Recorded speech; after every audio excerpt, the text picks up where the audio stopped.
Samantala, sa mga karagdagang balita dito naman sa Pilipinas, nananatiling committed ang Department of Foreign Affairs sa One China policy nang yan ay sa gitna pa rin ang umiigting na tensyon sa pagitan ng China at Taiwan. Kasunod yan ang matagumpay na pagkakapanalo bilang bagong leader ng Taiwan ng Democratic Political Party na si Lai Ching-te.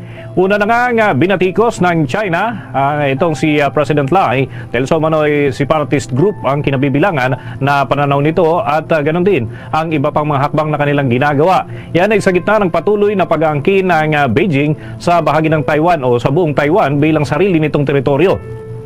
Sa isang pahayag muling pinagtibay ng Department of Foreign Affairs ang mga prinsipyong nakapaloob sa Joint Communique of Government of Republic of the Philippines at Government of People's Republic of China na nilagdaan ni dating Pangulong Ferdinand Marcos Sr. at Premier Zhou Enlai noon po itong Hunyo 9 ng taong 1975.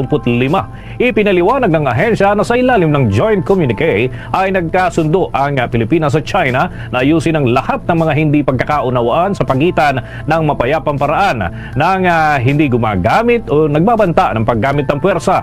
Kinilala din ng Pilipinas ang People's Republic of China bilang nag-iisang legal na pamahalaan ng China at iginagalang ang posisyon ng Beijing na ang Taiwan ay isang mahalagang bahagi ng kanilang teritoryo. Dumaga po tayo sa mga karagdagang balita. Nakikipag-ugnayan na ang Department of Foreign Affairs sa Embahada ng Iran para sa agarang pagpapalaya sa 18 Filipino crewmen na sakay ng isang American tanker na nabihag sa Gulf of Oman.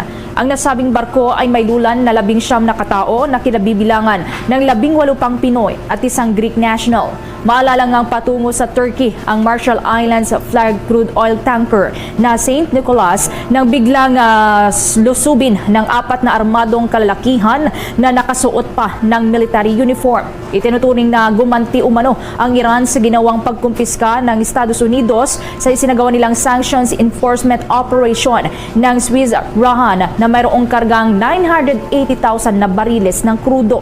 Kinundi na naman ng Estados Unidos ang anilay labag sa batas na pag-agaw at agad na nawagan sa Iran na palayain ang mga sakay nito at payagang makaalis ang barko.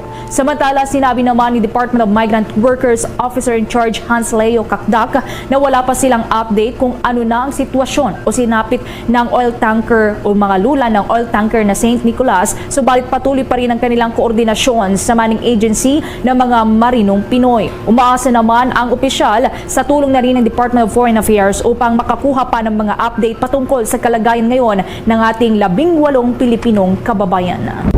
At sa kaugnay pa ring baliw, ligtas naman daw at nasa Iran nga ang nasa 18 Pilipinong tripulante ng oil tanker na inagaw ng Iranian Navy doon sa may Gulf of Oman. At patuloy nga ang ginagawang koordinasyon ng iba pang tanggapan ng gobyerno. Maliban sa Department of Foreign Affairs, ang Department of Migrant Workers ay gumagawa rin ng aksyon hinggil dito para naman sa agarang paglaya ng mga Pinoy.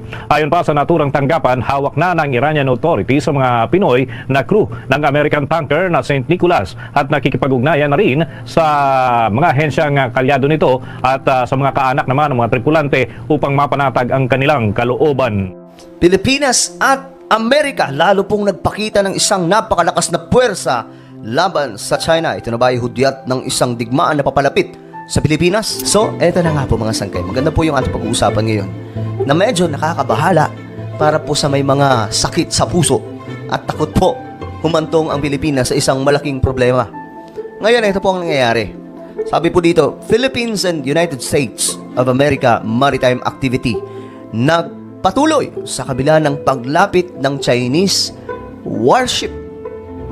Kaya nga ang tanong dito ng marami, possible nga ba ang Pilipinas na humarap sa isang malaking digmaan against China?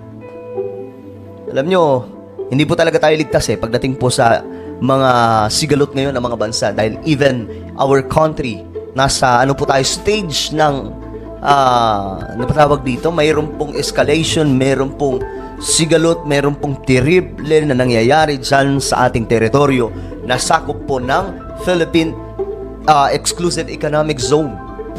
At ito po yung binabantayan ngayon ng marami mga sangkay.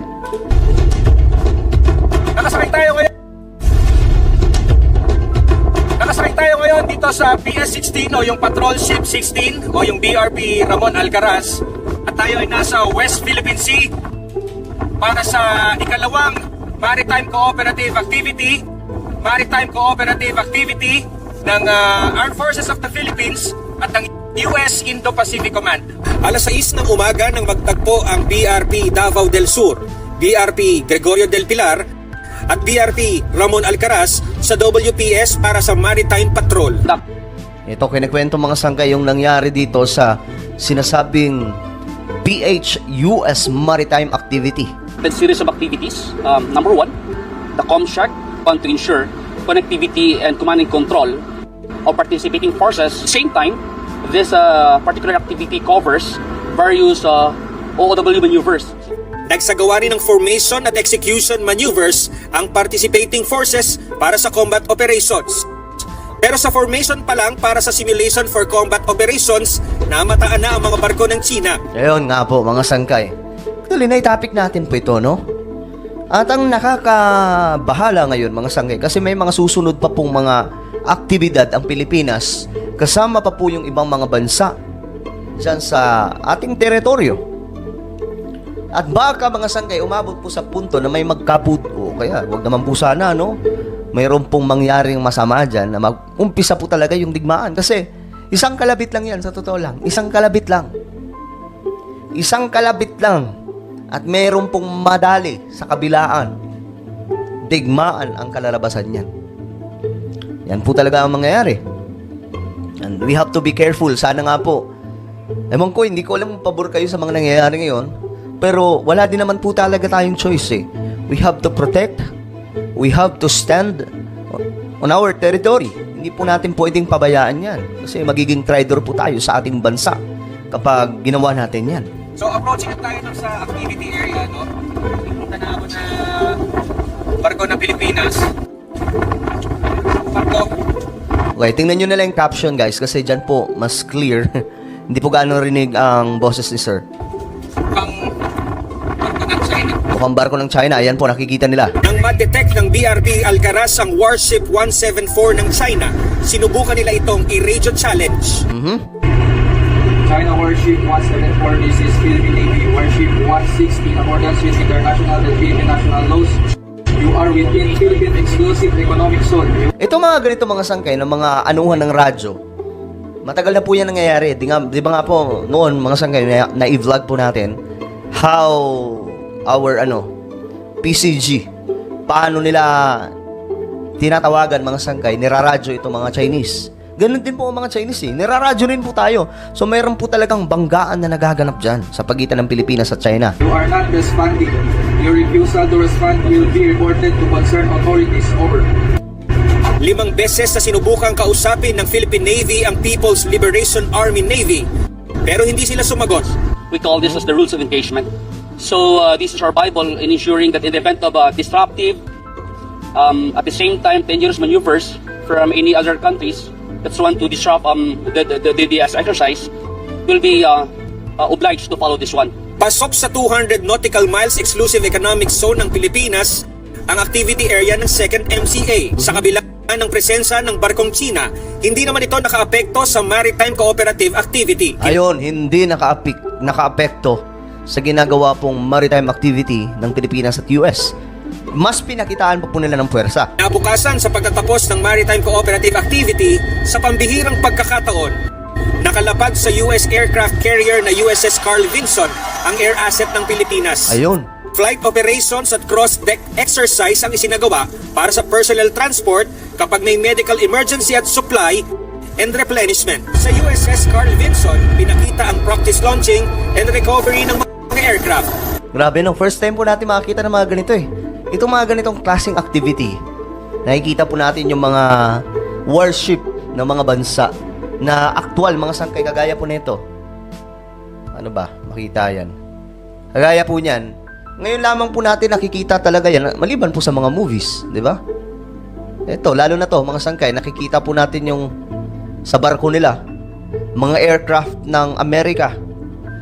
So, hindi labaga hudyat, mga sangkay, no, na pwede tayong pumasok sa ikatlong digmaan. Huwag naman po sana, pambihira. Practice launching and recovery ng mga aircraft o pagpapalipad at pagsasagawa ng precision landing. AFP, matagumpay nila ang MCA dahil naghahatid ito ng mensahe sa international community na pinalalakas ng Pilipinas ang partnership sa US. Ganon din sa iba pang kaalyadong bansa. Wala pang nakatakdang schedule ang susunod na MCA o ikatlong Joint Maritime Patrol. So, mayroon pa nga mga sangkay.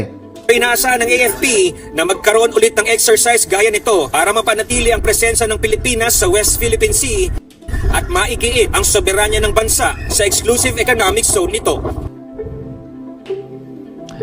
Loud and clear, mga sangkay, hindi po nagpatinag ang Pilipinas at Amerika at lalo pong nagpakita ng malakas na puwersa.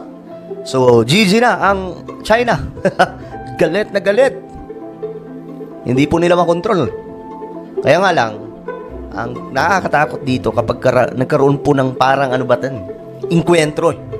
Pag nagka-inkwentro, kasi ngayon mga sangkay ang nakikita po natin, yung water cannon galing sa China, yung minsan nababangga yung barko natin. Pero kapag ka nagkaroon po dyan, nagkaputukan po yan, ay naku po, malaking problema yan. So, ano po ang inyong opinion mga sangkay tungkol po sa ginawa ng Pilipinas at Amerika sa China? Sa tingin nyo tama lamang ba? O kayo ay kinakabahan? I-comment